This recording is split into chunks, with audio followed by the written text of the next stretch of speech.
Ở tập trước, Kata và một số người bị u chân, nên Tần Thiên chế tạo ủng đi mưa cho mọi người. Gặp bầy kiến lửa đỏ, may mắn gặp thiên địch của chúng là chuồn chuồn Ngô Phân. Trời đã tối, đến phiên So Lam thay cho Tần Thiên. So Lam cầu nguyện tộc nhân của cô bình an. Tần Thiên nói chuyện với So Lam biết, còn hơn 1 tháng nữa là đến đại điện tế tư. Trưởng lão trong bộ lạc nói, vào ngày đầu của tháng 6, lúc bắt đầu vào hạ, tế tư trong thành bang sẽ tổ chức một lễ tế long trọng. So Lam lo lắng tế tư sẽ đem người trong bộ tộc của mình hiến tế cho thần minh.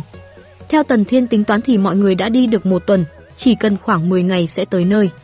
Tần Thiên an ủi So Lam, sẽ đến kịp để chuộc tộc nhân của cô về. Nhóm Tần Thiên trong thời gian đi luôn bị áp lực, do nhóm anh không biết còn khoảng cách bao xa mới tới thành bang, nên mấy ngày sau mọi người đều phải tăng tốc. Theo hướng đi của bọn họ, tình cờ Sa Điêu lại phát hiện thêm các thôn nhỏ nữa. Các thôn có lớn có nhỏ, nhỏ thì giống với thôn của So Lam, 10 mấy 20 mấy người, lớn một chút thì 40-50 người, có cả hơn trăm người. Tần Thiên lại mở bản đồ ra xem, có lẽ do sắp tới thành bang nên gặp rất nhiều thôn nhỏ, nhóm anh chọn cách đi vòng để tránh gặp phải phiền phức. Mấy ngày sau, nhóm anh nhòm quan sát, thấy một nhóm người di chuyển cùng một hướng. Mọi người nghi ngờ hướng đó là đường dẫn đến thành bang. Tần Thiên bỗng thấy có một tiếng động lạ trong rừng, có một thanh niên, ngồi trên vai là một cô bé nhỏ. Cô bé ngửi mùi thơm giục anh trai mau chạy đến hướng phát ra mùi thơm. Điều bất ngờ hơn là tới chỗ nhóm Tần Thiên đang nấu đồ ăn. Cô bé chỉ tay vào bột sago đang nấu của nhóm Tần Thiên, giục với anh thanh niên kia, em muốn ăn. Anh ta thấy vậy liền dừng lại, anh để cô bé xuống, khuyên cô bé đừng chạy loạn. Anh ta lôi ra trong túi một cái đùi lừa để đổi thức ăn với nhóm Tần Thiên. Lúc này nhóm Tần Thiên nhìn nhau, xem ra là có thể hỏi anh ta để biết thêm thông tin. Chưa kịp hỏi anh ta thì anh ta đề nghị nếu không được thì đưa thêm. Sau khi trao đổi, nhóm Tần Thiên biết người thanh niên kia tên là Móng Hổ, còn cô bé là em gái anh ta tên là A Nhã. Cô bé ăn ngon lành, cả hai anh em cảm ơn nhóm Tần Thiên. A Nhã vừa ăn vừa khóc, vì đây là lần đầu tiên cô ăn món này. Cô còn tưởng đây là món quà thần ban cho họ. Sau khi giao lưu, nhóm anh biết được đã đi đúng hướng. Móng Hổ cho biết, con đường mọi người đi thông đến thành bang, còn những người này đến tham gia lễ tế. Nhóm anh phải đi 2 ngày mới tới nơi. Và còn một khoảng thời gian nữa, Móng Hổ khuyên nhóm anh cứ đi từ từ. Mọi người phải chuẩn bị đủ chi phí vào thành. Ngoài đổi bằng vỏ ốc, còn có thể dùng hạt cacao, thuốc, ngô và các vật phẩm có giá trị khác. 20 cái vỏ ốc một người. Móng Hổ cứ nói một tí là cậu lại lôi bao cacao ra trao đổi với Tần Thiên. Làm Tần Thiên nghi ngờ những lời trước đó của anh ta, dùng cớ để kéo Tần Thiên giao dịch với anh ta. Tần Thiên không ngờ thành bang lại có quy tắc dùng phí để vào thành. Tần Thiên lo lắng xảy ra tình trạng cướp đoạt lẫn nhau giữa các bộ lạc. A Nhã lại bồi một câu, chỉ cần giết hết là được, có rất nhiều thu hoạch. Móng Hổ cho biết nếu nhân số của đối phương cực lớn, ở tình huống bình thường sẽ không xảy ra. Bởi vì một khi hai bên đánh nhau thì những kẻ xung quanh sẽ trở thành tay săn mồi quan sát, tùy lúc sẽ tham trận giống như diều hâu bắt mồi chim sẻ trực sẵn. Tần Thiên và mọi người rất lo lắng cho hai anh em nhà này. A Nhã vẫn vẻ mặt vui tươi vì anh trai cô rất lợi hại, một có thể địch 10. Xem ra nhóm anh đã lo lắng thừa. Tần Thiên nhân tiện hỏi chuyện vỏ ốc và đồ ăn giao dịch thế nào. Nhóm Tần Thiên rất lo lắng cho việc chuộc tộc nhân của So Lam trở về, vì phải giao nộp 20 chiếc vỏ sò. Tần Thiên đành dùng bột mì dừa và thịt khô trao đổi với Móng Hổ để lấy một bao cacao, một cuộn thịt là 30 vỏ ốc. Tính như vậy thì vỏ ốc của Móng Hổ không đủ được, nhưng Tần Thiên vẫn tặng hết chỗ bột mì dừa và cuốn thịt cho hai anh em bọn họ. Vì vừa rồi bọn họ chỉ một cái đùi lừa mà đã đổi được một cuộn thịt của Tần Thiên, vì Tần Thiên cảm thấy cũng có lời. Và trong lòng nhóm Tần Thiên vẫn có sự cảnh giác, sợ anh em bọn họ là thám thính của bộ lạc nào đó, đi rồi lại kéo người quay lại cướp đoạt. Sau khi hoàn thành giao dịch, anh em Móng Hổ liền chào tạm biệt. Nhóm Tần Thiên cũng thu dọn đồ, chuẩn bị tìm nơi khác qua đêm. Mặt trời đã xuống núi, thay vào đó trăng đã lên. A Nhã đang cầm thịt bò khô lên ăn, khen nhóm Tần Thiên là người tốt, tặng hai anh em nhiều đồ như vậy. Móng Hổ tươi cười vì anh ta thấy đó là tín hiệu tốt, anh ta hứa với em gái sẽ giành quán quân trong hoạt động thánh cầu. Bỗng A Nhã lại lạnh hết người, Móng Hổ dừng lại, rồi cho A Nhã ngồi vào lòng anh ta, ôm cô bé để sưởi ấm cho cô. Trời đã sáng, nhóm Tần Thiên đi đường vòng để tránh gặp chuyện không hay, quan sát một thời gian trước đã. Dù đi cách đường lớn không xa nhưng cũng không nói chắc sẽ an toàn. Bỗng Tần Thiên thấy có một ánh sáng, đó chính là mũi tên đang lao về phía anh. Nick đã đến cản, nhóm Tần Thiên bắt đầu quay lưng dựa vào nhau phòng bị địch. Chúng là bọn cướp, chuyên cướp tiền qua đường, có tổ chức, rất thông minh. Chúng đã bao vây nhóm Tần Thiên. Nhưng chưa đánh được bao lâu, vũ khí của bọn chúng đã bị gãy đôi. Tần Thiên hạ được một tên, Kata cũng vậy, Jana cũng vậy. Bọn chúng không ngờ vũ khí mà nhóm Tần Thiên cầm trên tay phát ra ánh sáng lại mạnh mẽ như vậy. Chúng còn tưởng đó là thần ban cho. Bọn chúng vẫn tin chắc sẽ thắng vì lực lượng của chúng đông hơn. Chúng nhận thấy nhóm Tần Thiên liên tục bảo vệ Chúng có kế hoạch đối phó với So Lam trước để kiềm chế nhóm Tần Thiên lại. Azuba cầm đao trong tay vui sướng khoe với Kata. Bỗng bọn chúng tập hợp lại gần 20 người. Nhóm Tần Thiên phải cẩn thận. Bỗng có một ngọn thương cắm mạnh xuống đất giữa hai bên. Đó chính là cây thương mà Móng Hổ phóng tới. Anh ta chạy rất nhanh. Bọn chúng thấy cái áo rơm quen thuộc thì sợ đến xanh mặt, rồi chạy lại trốn nhanh còn kịp. Tần Thiên lúc này ngơ ngác không hiểu chuyện gì. Bỗng Móng Hổ chân bị vấp vào mỏn đá té ngã. A Nhã lại kịp thể hiện một màn nhào lộn trên không tiếp đất bằng hai chân thành công. Móng Hổ bị ngã đau mà Cẫn còn hỏi nhóm Tần Thiên có sao không. Tần Thiên ra đỡ Móng Hổ dậy, còn không quên cả khịa anh ta có phải chủ của mấy tên cướp vừa rồi, khiến anh ta cười trừ. Móng Hổ liền giải thích một tràng với Tần Thiên. Anh ta với bọn họ không phải một bọn, chỉ đi tìm kiếm đồ ăn, trên đường lại gặp phải một con báo cứ đuổi mãi, và nhóm Tần Thiên đã tặng nhiều đồ như vậy, nếu anh gặp lại phải báo đáp. Anh ta lại lấy một cái đùi cho nhóm Tần Thiên hy vọng có thể đi cùng nhóm anh để ăn đồ ngon. Tần Thiên liền biết thịt khô hôm qua đổi A Nhã đã ăn hết, nên em gái giục anh trai đuổi đến đây. Dưới sự khẩn cầu của anh em Móng Hổ, Tần Thiên cuối cùng cũng đồng ý để bọn họ đi cùng.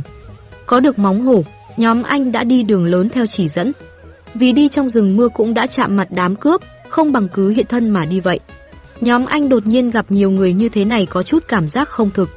Bọn họ giữ khoảng cách với nhóm Tần Thiên, vì quần áo trên người nhóm anh chỉ có trong thành bang mới có thể mua được nhiều vải như vậy. Jana và Kata đề nghị với Tần Thiên nên thay quần áo cho giống bọn họ. Tần Thiên vẫn như thường, muốn để bọn họ có chút e sợ mà tránh chúng ta. Những người có vũ khí bằng đá với những người có vũ khí bằng sắt chế tạo thì dưới tình huống số lượng người không bị gấp 3 thì dù xảy ra tranh chấp thì cũng có thể ứng phó lại được. Chính vì vậy nhóm Tần Thiên mới dám ra khỏi rừng mưa. Azuba vui sướng vì không phải ở trong những vũng bùn lầy. So Lam cho biết mấy ngày tới trời đều rất đẹp. Tuy con đường này là đường mòn do người đi nhiều mà thành, nhưng cũng không tránh được mấy vũng nước. Nhưng so với rừng mưa thì thật sự rất ít, tầm nhìn thoáng mát khiến cho tâm trạng nhóm Tần Thiên tốt hơn rất nhiều. Buổi tối mọi người đốt lửa. Móng Hổ đang cầm những hạt muối trong tay, hỏi nhóm Tần Thiên lấy từ đâu. Sau khi Tần Thiên biết được Móng Hổ lấy muối từ đốt khô nước trên biển tạo thành. A Nhã đang uống dịch của cây sữa thấy rất ngon. Bokuma báo cáo bên kia có chuyện. Có mấy người bị bắt làm tù binh, họ bị trói tay, chân phải quỳ. Một tên thủ lĩnh hét lớn với chúng, nghỉ tại chỗ. Móng Hổ cho biết những người khác đều sợ vì họ là binh sĩ trong thành, là những kẻ khiến người khác khó chịu. Mỗi lần trước khi đại lễ bắt đầu, những binh sĩ này đều sẽ tập kích các thôn trang gần đây để bắt làm tế phẩm. Mọi người đều không biết chúng có biết vị trí các thôn trang không. Chúng mất rất nhiều thời gian, vì để chuẩn bị đủ tế phẩm, bọn chúng sẽ mua nô lệ và tù binh của những người đến trước. Thôn của Móng Hổ trước đây cũng bị tìm thấy, nhưng những binh sĩ đó đều bị người trong thôn của anh ta giết hết, và lần đó được rất nhiều đồ. Tần Thiên lo lắng binh sĩ thành bang báo thù, nhưng A Nhã cho biết, chỉ cần giết hết những binh sĩ đến thì sẽ không còn ai biết nữa. Tần Thiên nghĩ trong lòng, một đứa bé 7 đến 8 tuổi, là một cô bé mà lại có thể nói chuyện chết chóc một cách bình thường như thế này. Tuy nói rằng đây là đặc trưng của thời đại, nhưng mà cũng không thể không khiến người ta phát run. Gần đến thành bang, So Lam rất sốt ruột vì nhìn thấy tù binh, cô không thể nhịn được mà nảy sinh ra ý nghĩ. Cô không thể nhìn rõ, Tần Thiên cho cô dùng ống nhòm, nhưng những lần nhìn đều không phải tộc nhân của cô. Tần Thiên chỉ biết an ủi So Lam mấy câu. Còn hai nghe Móng Hổ dùng ống nhòm nhìn được xa lại rất rõ, trong lòng vui sướng. Nhóm Tần Thiên không dựng lều mà ngủ ngay tại chỗ như mọi người, vì để không gây chú ý, trong tình huống này bọn họ vẫn nên thu liễm lại một chút. A Nhã cầm ống nhòm trên tay thích quá, liền chỉ thẳng vào mặt anh trai với Tần Thiên có ý muốn đổi anh trai để lấy, làm hai người á khẩu. Ngày thứ hai mấy người Tần Thiên đi theo đoàn người về thành bang, điều này khiến Tần Thiên có cảm giác như hồi nhỏ đi từ làng lên thị trấn. Trên đường đi thi thoảng vẫn gặp phải cuộc xung đột giữa các nhóm người, nguyên nhân là bọn họ nhìn trúng một món đồ, sau đó liền muốn cướp nên mới xảy ra một cuộc đấu đổ máu. Đối mặt với tình huống này, nhiều người đã quen, trừ những ai muốn chen chân đoạt đồ thì ngay cả những binh sĩ cũng mặc kệ. May mắn trang phục của nhóm Tần Thiên khiến bọn họ kiêng kỵ hoặc nhóm anh có Móng Hổ, không có kẻ nào dám tìm đến nhóm anh gây sự. Nhóm anh đã đi 3 ngày, ngay trước mặt bọn họ hiện giờ là một vùng đất lớn.